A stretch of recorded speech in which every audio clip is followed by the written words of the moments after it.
Vocês acreditam que nós já estamos, eu acho que celebrando mais de 40 cultos esse ano? Eu dei uma espiada aqui no meu WhatsApp e vi que a nossa conversa, Ronaldo, nós começamos a conversar no dia 2 de janeiro. E a conversa foi mais ou menos assim: como que nós, missionários lá da Palavra da Vida, podíamos ajudar essa igreja aqui, né? Esse corpo vivo de Cristo, a manter as suas reuniões, as suas celebrações. E já se passaram quase 11 meses, mais de 40 cultos. Eu estou imaginando mais de 40 momentos de louvores, muitos convites feitos, né, para amigos, parentes, vizinhos, alguns convites aceitos, algumas visitas vieram, e daqui a pouco o ano termina. Vocês acreditam nisso? Daqui a pouco a gente já está pensando no Natal, já está pensando em férias, e aí chega 2020, e aí vem a pergunta: o que vai acontecer em 2020? Que projeto, que desafio Deus vai nos dar para 2020? Como vamos atuar como igreja em 2020? Pensando nisso, eu procurei um texto em Neemias que pudesse nos ajudar a pegar alguns princípios de um líder, de um seguidor, né, de Deus, que teve diante de si um desafio muito grande, e ele aceitou esse desafio. Ele fez mais ou menos como nós fizemos aqui, que na música falamos que e vamos servir com amor dedicado, com meus lábios para sempre louvar. Cristo salva, sustenta com a mão poderosa. Cristo chama, Ele inflama de amor pela sua obra. Renova, restaura e nos reclama para si. Então eu quero convidar vocês para dar uma leitura, fazer uma leitura aqui junto comigo, acompanhando ali Neemias capítulo 2, versículos 11 a 20.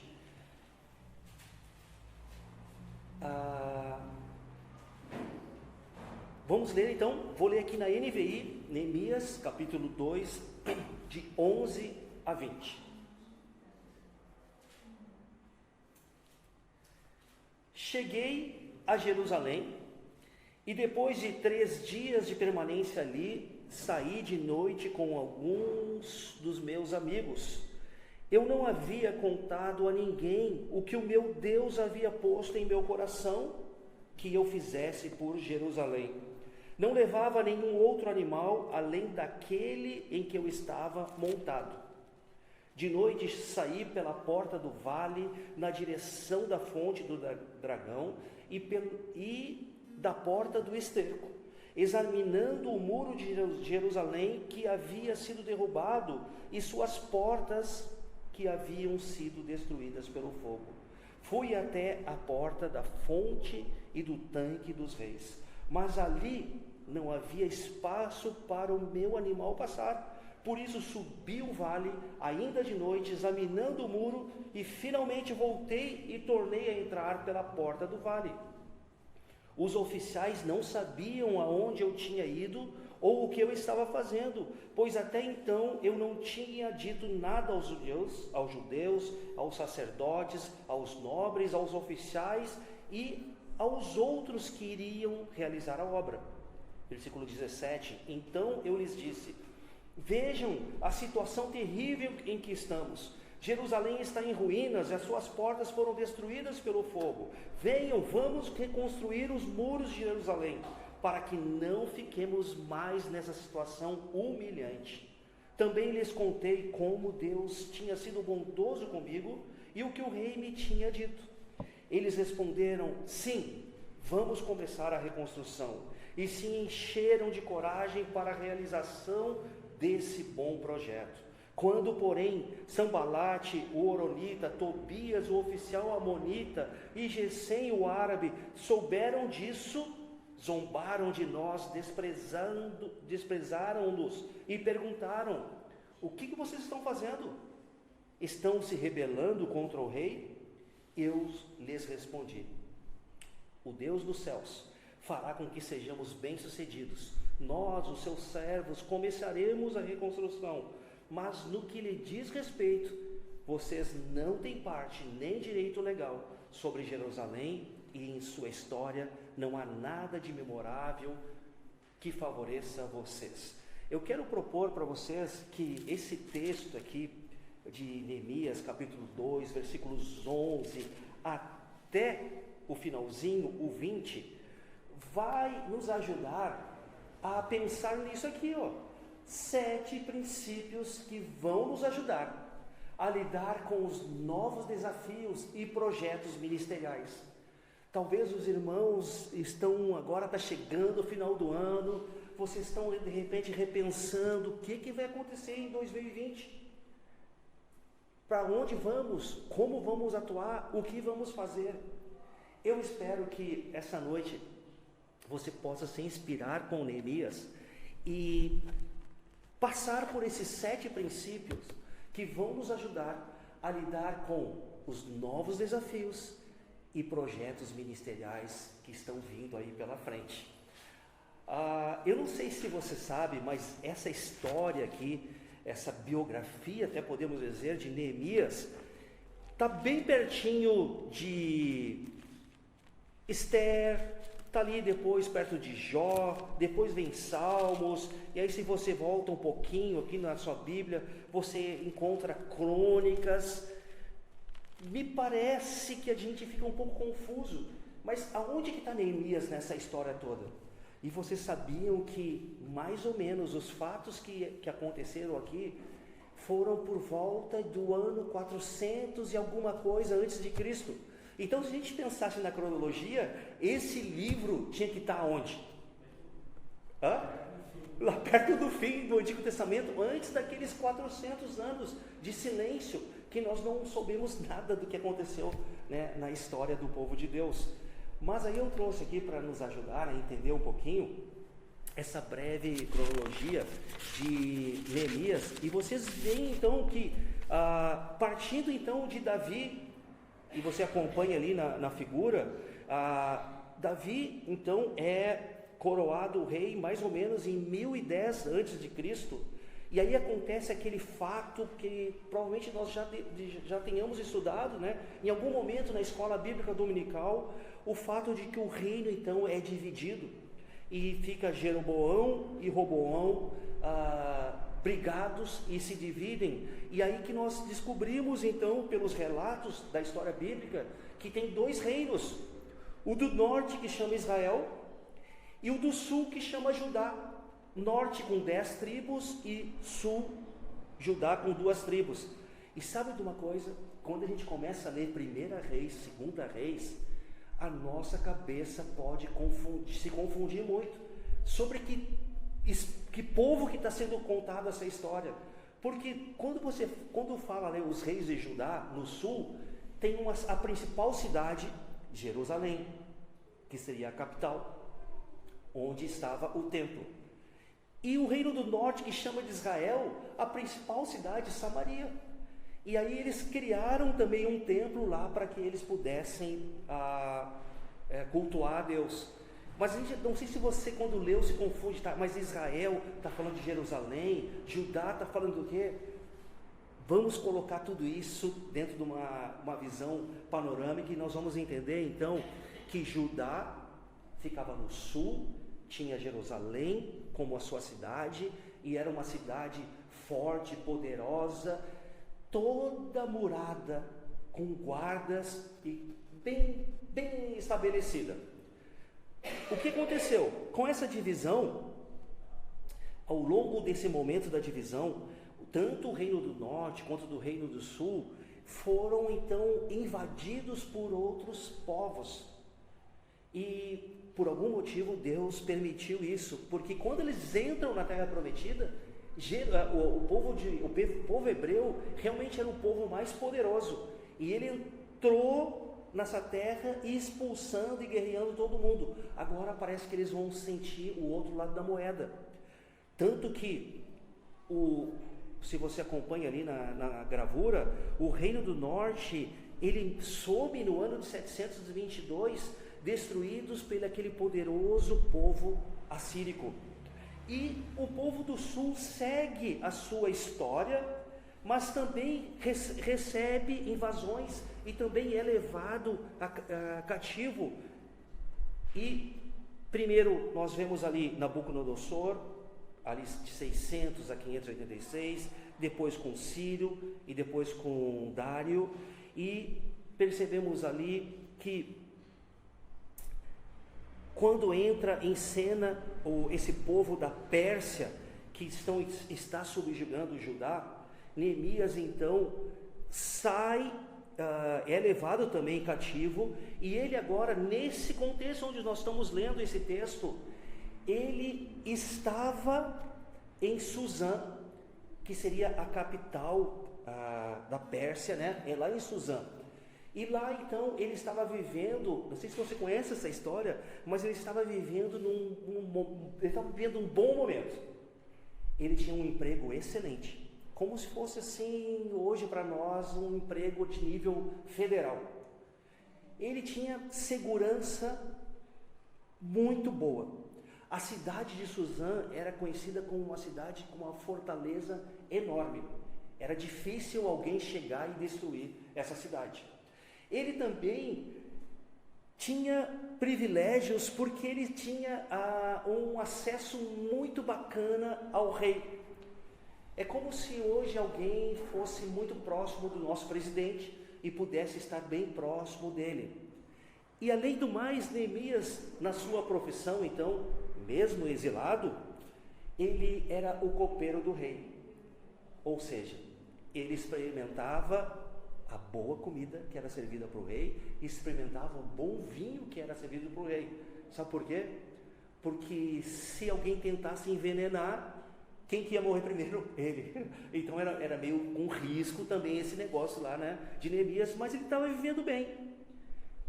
O texto do livro de Neemias, ele começa dizendo que alguns dos seus irmãos viajaram de Jerusalém e foram até a cidade onde ele estava, e eles falaram um pouco a respeito de como que estava a situação em Jerusalém. Eu consegui pegar um vídeo aqui para mostrar para vocês que... sai som? Não sai som. Bom, tudo bem.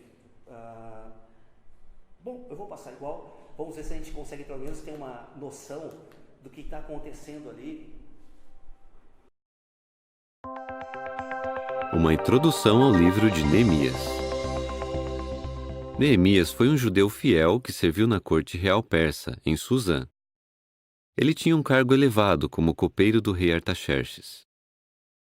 O livro de Neemias foi escrito pouco depois de 443 antes da Era Comum, em Jerusalém. Começa contando o que aconteceu uns 12 anos depois dos eventos relatados por Esdras. Seus 13 capítulos contam o que aconteceu entre 456 até pouco depois de 443 antes da Era Comum. Mas os capítulos 1 a 12 relatam o que aconteceu apenas no primeiro ano. Os capítulos 1 e 2 falam dos eventos que começaram no fim de 456. Homens de Jerusalém contaram a Neemias que os muros e os portões da cidade estavam em péssimo estado. Neemias orou, pedindo a orientação de Deus. Em resposta à oração de Neemias, o rei persa o enviou a Jerusalém como governador e o autorizou a reconstruir as muralhas. Assim que chegou lá, Neemias verificou a condição da muralha. Então reuniu o povo e disse: "Vamos reconstruir as muralhas de Jerusalém." A ordem para reconstruir a cidade de Jerusalém deu início ao período das 70 semanas de anos mencionadas na profecia de Daniel. O Messias apareceria no final de 69 semanas de anos. Os capítulos 3 a 6 falam da reconstrução apesar da oposição dos inimigos. Você sabia? Muitos trabalhadores, homens e mulheres, consertaram uns 2.600 metros de muralha e seus portões em apenas 52 dias. Os capítulos 7 a 12 mostram como Neemias e Esdras lideraram o povo para voltarem a adorar a Jeová. O povo se reuniu para ouvir a leitura e a explicação da lei. Então, eles realizaram a festividade das barracas de 8 dias. Em seguida, a muralha foi inaugurada. Depois de governar Jerusalém por 12 anos, Neemias voltou para o cargo que tinha na corte do rei Artaxerxes.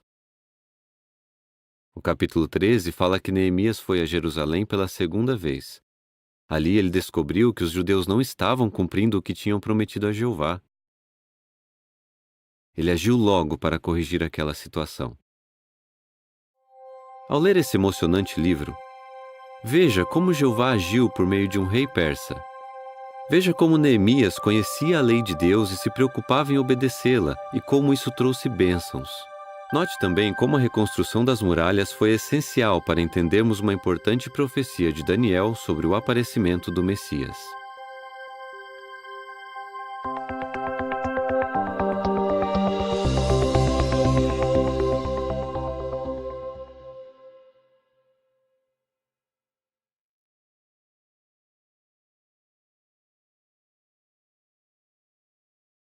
Agora sim, eu queria compartilhar com vocês então 7 princípios que vão nos ajudar a lidar com os novos desafios e projetos ministeriais. O grande contraste aqui, meus amados, é que quando Neemias recebe então a visita dos seus irmãos lá, o Anani, ele percebe que os irmãos dele que estavam lá em Jerusalém estavam vivendo uma situação muito difícil. Os muros estavam derrubados, eles estavam fragilizados, as portas estavam queimadas, eles estavam então vulneráveis a qualquer ataque inimigo. Eles perderam um pouco assim da sua moral, da sua estima como um povo escolhido de Deus, e estavam passando por necessidades até mesmo de fome. E Neemias, quando olha para essa situação, ele fica tão condoído, ele sente tanto pelos irmãos, que o texto do capítulo 1, boa parte desse texto, mostra para nós que Neemias jejua, ora, lamenta pela situação de Jerusalém, e o capítulo 1 nos deixa um excelente modelo de uma oração, de um coração que está contrito e que se preocupa pelo outro. Aí nós temos o capítulo 2, que está colocando dentro do contexto que nós estamos lendo aqui, é quando Neemias, depois de 40 dias, então, se encontra com o rei, e nessa conversa com o rei, ele pede uma liberação do rei para viajar, ir até Jerusalém, para fazer parte dessa obra, desse desafio ministerial muito grande, de mudar a realidade daquele povo. O rei caiu, no agrado de Neemias, e obviamente conduzido por Deus, e começa então a fazer várias ações que facilitam o desafio que Neemias tinha. Liberou ele primeiramente, depois concedeu para ele material para fazer a reconstrução, deu uma espécie de um passaporte que liberava Neemias passar por todos aqueles povos e estradas e países, e além do mais colocou para Neemias uma espécie de um batalhão que faria a guarda pessoal e cuidaria de Neemias durante todo esse trajeto. E aí o que acontece? Neemias, no versículo 11 do capítulo 2, chega em Jerusalém, depois de uma viagem muito grande. E o primeiro princípio que ele nos deixa: não enfrentar os novos desafios e projetos quando estamos cansados. Porque olha só que interessante, depois de 3 dias de permanência ali, que Neemias começou a fazer alguma coisa. Isso me faz lembrar de uma dica bem bacana que eu recebi, que talvez você vai gostar de praticar ela. Em momentos de crise, em momentos que a gente está cansado, está sobrecarregado por várias situações, não é esse momento que nós devemos tomar decisões muito sérias, porque nós estamos desequilibrados, ou cansados fisicamente, cansados emocionalmente, cansados da situação, e parece que quando nós estamos nesse estado assim de cansaço, se vamos tomar alguma decisão, talvez não seja a melhor decisão. Então fica aqui uma dica: não enfrentar os novos desafios e projetos quando estamos cansados. Eu fico imaginando que se hoje vocês fossem tomar uma decisão, vamos continuar ou não aqui no ano que vem? Talvez hoje não seja o melhor dia, né, para tomar essa decisão. A gente precisa, vamos avaliar bem, avaliar o que está acontecendo e vamos tomar essas decisões. Mas Neemias nos dá então esse primeiro princípio, porque o texto diz: cheguei a Jerusalém, e depois de 3 dias de permanência ali, que ele começa a fazer alguma coisa. Cansaço da viagem, ele descansou, tomou um bom banho e partiu agora para o que deveria fazer. Mas o próximo texto vai nos dar um segundo princípio, que vai nos ajudar então a lidar com esses desafios que temos aí pela frente. Ter a convicção de que Deus está nos pedindo para entrar nesse novo desafio ou projeto. Por que isso?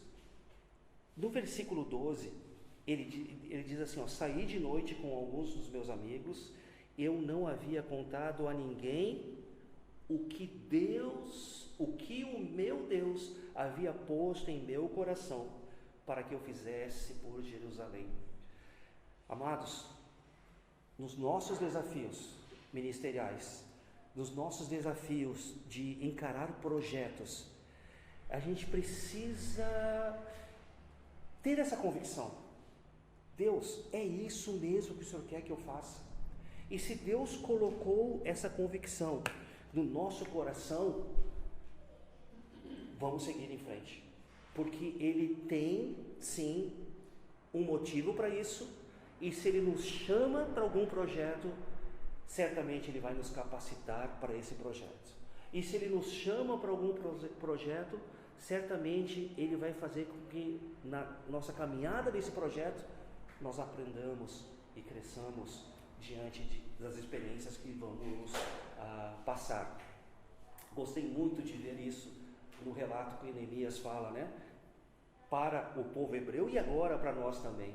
Ele entrou nesse desafio porque tinha convicção que o meu Deus havia posto no meu coração. Sabe, amados, Deus pode colocar convicções nos nossos corações através de uma leitura da sua palavra, e de repente aquele texto, aquela situação, aquela experiência bate no nosso coração e fica nos inquietando, e a gente se vê fazendo parte de algo, porque Deus colocou no nosso coração. Deus pode nos colocar no nosso coração também a sua vontade através de um conselheiro, de um grupo de pastores, que você chega e pergunta sobre alguma dúvida: vou ou não vou fazer isso? E Deus pode usar então a liderança, os pastores, os irmãos como bons conselheiros. E aí a gente lembra de Provérbios, né? Na multidão de conselheiros há sabedoria. Deus pode colocar também o desejo no nosso coração, até mesmo por circunstâncias, abrindo portas, fechando portas. E quando Ele vai abrindo portas, parece que Ele está dizendo assim: olha, vem junto, estou contigo, né? As coisas estão se encaminhando. Mas é importante nós entrarmos nos desafios e projetos ministeriais com essa convicção: Deus que me pôs isso no coração. E quando a gente faz isso, nós largamos até um conforto. Lembra Neemias? Bom emprego, boa comida, um status bacana, bem próximo do rei, para enfrentar esse desafio, porque Deus colocou no coração. Viagem longa, morando mal, passando por dificuldades, por oposição, já não tendo aquela comida tão gostosa que ele tinha lá, mas ele largou o do bem e o melhor para estar nesse desafio de reconstruir os muros de Jerusalém, porque Deus havia posto no coração dele. Terceiro, então, princípio que vai nos ajudar então a lidar com esses desafios e novos projetos ministeriais. A avaliar com descrição, com cuidado e atenção. Olha que interessante. Com descrição. Versículos 12 dá o destaque assim, sair de noite. Ele não fez um alarde. Gente, e tocando trombetas, e os oficiais ali fazendo um desfile, eu cheguei, os problemas acabaram, tudo vai estar resolvido, vamos agora para uma nova jornada. Ele primeiro avalia de noite, tranquilo, com descrição. O versículo 13 também nos dá esse destaque. De noite, sair pela porta do vale. Então Neemias avalia com descrição, ele avalia com cuidado. Versículo 13 diz que ele examinou o muro. Mas será que ele não acreditou no relato que o Hanani tinha dado para ele? Que a cidade estava ruim, estavam com os muros derrubados, com as portas queimadas? Ele quis olhar com seus próprios olhos a real situação que ele estava enfrentando. Por isso que ele sai de noite e examina os muros para ver o que estava acontecendo. Descrição, cuidado, mas também atenção. Os versículos 13 e 14 tem esse relato que ele tem essa intenção de dar uma volta completa. Olha o que o 13 diz: de noite saí pelo portão do vale, guarda bem isso, portão do vale, na direção da fonte do dragão e da porta do esterco, examinando o muro de Jerusalém que havia sido derrubado e as suas portas que haviam sido destruídas pelo fogo. Fui até a porta da fonte e do tanque do rei, mas ali não havia espaço para o meu animal passar. Por isso subi o vale ainda de noite, examinando o muro, e finalmente voltei e tornei a entrar pela porta do vale. Avaliou com descrição, com cuidado e atenção.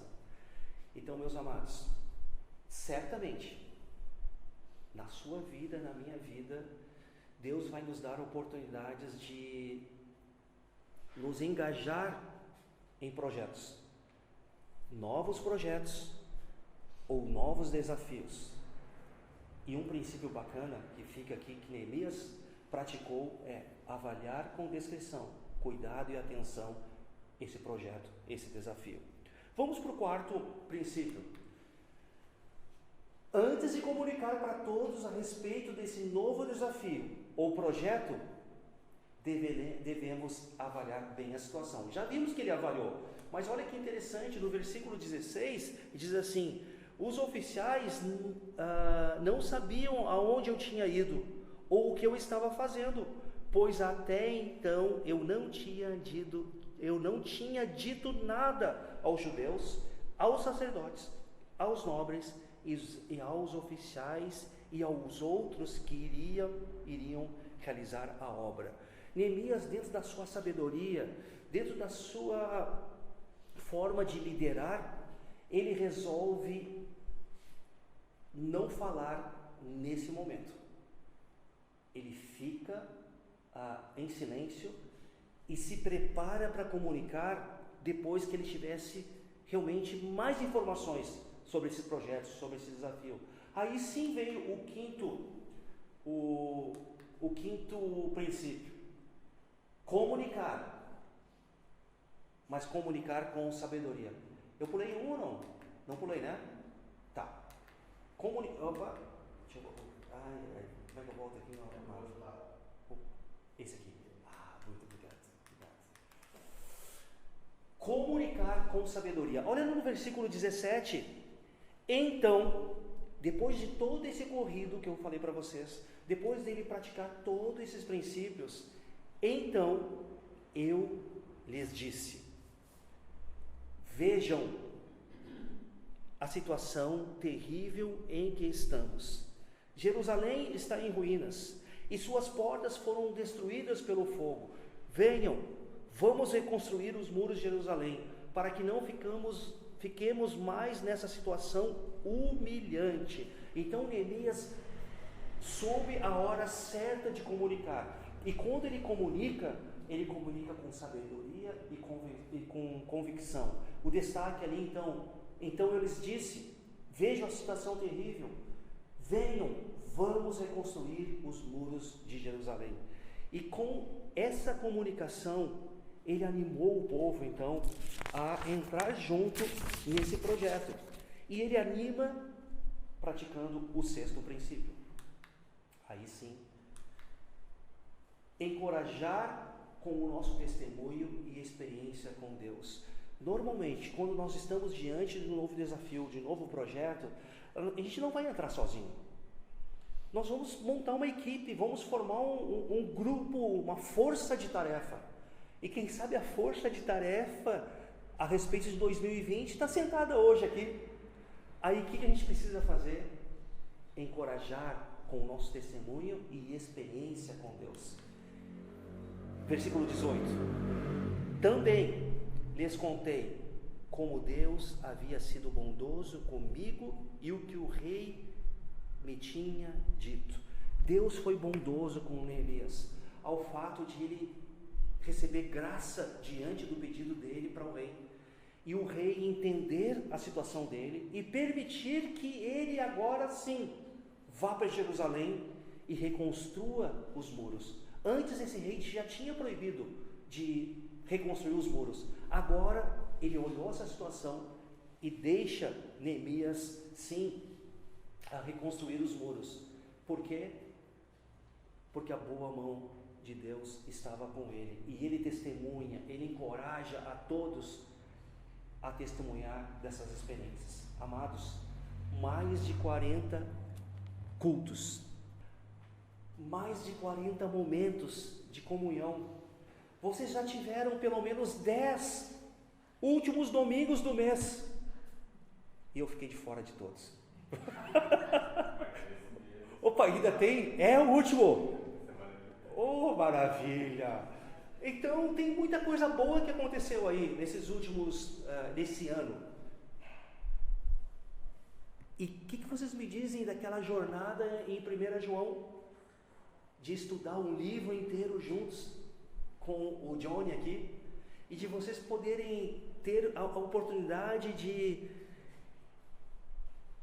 conviverem com vários missionários e vários pastores, tudo gente comum, gente normal, mas tem muitas igrejas que queriam ter esse rodízio de pastores e missionários e receber missionários e pastores nas suas igrejas. Mas nem todas tiveram essa mesma experiência que vocês. Só vocês tiveram essa experiência. Então a gente pode se encorajar sim, olhando e testemunhando o que já aconteceu durante esse ano e as boas experiências que Deus nos deu. E por fim, Neemias então deixa o princípio de enfrentar as dificuldades e oposição com confiança em Deus. Amados, ninguém disse que seria fácil.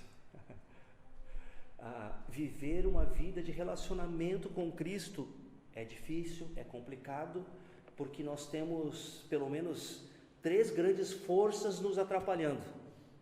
A primeira é nós mesmos, com os nossos desejos que não estão de acordo com o que Deus quer. A segunda força é a influência que o mundão faz sobre nós, que tenta nos desanimar e a desistir da nossa caminhada com Deus. E a terceira força é o próprio inimigo, que põe lenha na fogueira quando as dificuldades estão batendo a porta aí da nossa vida, da nossa jornada com Deus, ele pode soar como aquela vozinha, né? Eu te falei, ser cristão, tu tem que passar por tudo isso. Se não fosse cristão, estava tudo tranquilo, tu não teria essas situações todas. E de repente a gente se vê lutando com dificuldades, com oposições, para nos desanimar. Não só na nossa jornada como cristãos, mas nos desanimar na nossa jornada como o corpo vivo de Cristo aqui em Campo Bom. E gostei muito de uma conversa que eu tive com esse irmão que saiu daqui, o nome dele me lembra? Adilson, que num momento de final de culto, né, ele falou para mim, eu visitei várias igrejas aqui, mas essa aqui foi onde eu encontrei um ensino saudável, uma comunhão bacana. Quem sabe é por isso que Deus está ajudando-os a perseverar aqui nessa cidade, como aquele oásis da boa doutrina, tanto refletida nos cânticos, quanto nas mensagens e quando praticamos aquilo que Deus tem nos dado de desafio a cada domingo. Mas Neemias então diz assim: o Deus dos céus fará com que sejamos bem-sucedidos. Ele tinha uma confiança em Deus muito grande, ao ponto de que quando ele enfrenta a primeira situação de oposição, o tal do Sanbalate, o tal do Tobias, que começaram a zombar de Neemias, zombar do povo de Deus, falando coisas como no versículo 19, o que vocês estão fazendo? Estão se rebelando contra o rei? E nessa pergunta ela é meio ameaçadora, dizendo, vocês querem ter uma independência agora e não querem mais estar debaixo da liderança do rei? Mas Neemias então, com muita convicção e confiança em Deus, ele responde: o Deus dos céus fará com que sejamos bem-sucedidos. Aí, se você dá uma espiada na sua Bíblia, o capítulo 3, Neemias dedica todo ele para distribuir o trabalho entre os irmãos. Aí, quando a gente olha para o capítulo 4, eu não sei se na sua versão tem um texto que é um título que diz oposição à reconstrução. A oposição, gente, cada vez mais vai aumentar aqui para Neemias e quem sabe para nós também. E de uma ameaça através de perguntas, eles começam a ameaçar fisicamente, ameaçar com calúnias e ameaçar a integridade física deles. Em todas essas ameaças, Neemias demonstra muita confiança a Deus. Aí, se você olha no capítulo 5, o meu título diz a solução das injustiças sociais. O que aconteceu é que teve uma oposição mesmo dentro do povo, e eles começaram a não agir de uma forma correta, e Neemias dá o seu exemplo de não exigir pagamentos, não exigir boas comidas, mas ao invés disso, servir o povo e ajudar o povo até com seus próprios recursos. E o capítulo 6 diz assim, começa com a tentativa de mais intimidação. Mas nós encontramos no capítulo 6, versículo 15, o seguinte relato: o muro ficou pronto no 25º dia de Elul, em 52 dias. Quando todos os nossos inimigos souberam disso, todas as nações vizinhas ficaram atemorizadas e com orgulho ferido, pois perceberam que essa obra havia sido executada com a ajuda do nosso Deus. Dezembro, vocês vão completar 52 momentos de cultos. Que legal vai ser poder olhar para trás e ter essa convicção de que essa obra aqui, de domingo após domingo, ela existiu, sobreviveu e está aqui porque ela foi executada com a ajuda do nosso Deus. Neemias então relata para nós que podemos sim enfrentar esses desafios e novas dificuldades praticando esses 7 princípios aqui. Eu vou relembrar aqui para vocês. Primeiro princípio: não enfrentar os novos desafios quando estamos cansados. Segundo, ter a convicção de que Deus está nos pedindo para entrar nesse desafio. Terceiro, avaliar com descrição, cuidado e atenção o que está acontecendo. Quarto, antes de comunicar para todos, vamos avaliar internamente essa situação. Aí sim, comunicar, e aí comunicar com sabedoria e com convicção. Nós decidimos assim, por causa de tudo isso que está acontecendo. E o sexto princípio, encorajar com o nosso testemunho e com as experiências que Deus tem dado ao longo desses cultos todos, dessas celebrações todas que tivemos. E por fim, enfrentar cada dificuldade, cada oposição com confiança em Deus. E se eu pudesse então resumir com uma frase o que nós vimos hoje à noite, essa é uma boa sugestão. Antes de entrar num novo projeto, devemos examinar bem a situação, convocar a equipe para o trabalho e estarmos preparados para lidar com a oposição. Esse é um bom resumo que Neemias nos deixa aqui, capítulo 2, de 11 até 20. Vamos orar? Querido Deus, nós queremos agradecer muito ao Senhor por aquilo que o Senhor tem feito aqui nessa comunidade. Já se passaram mais de 40 encontros, 40 cultos que esses irmãos aqui procuraram honrar ao Senhor, escolhendo as músicas, tocando as músicas, louvando ao Senhor. Esses irmãos aqui procuraram honrar o Senhor também, estudando a sã doutrina, compartilhando do seu tempo, orando pelos vizinhos, alvos evangelísticos, fazendo convites. Agradecemos por aqueles que aceitaram e vieram aqui. Nós queremos pedir, Senhor, que o que lemos e estudamos aqui, com essa experiência de Neemias e com esses 7 princípios, possa ajudar os irmãos aqui a tomarem as decisões que eles precisam tomar para 2020, 2021, e que possamos perceber a boa mão do Senhor em nós, sobre nós e por nós. Em nome de Jesus oramos.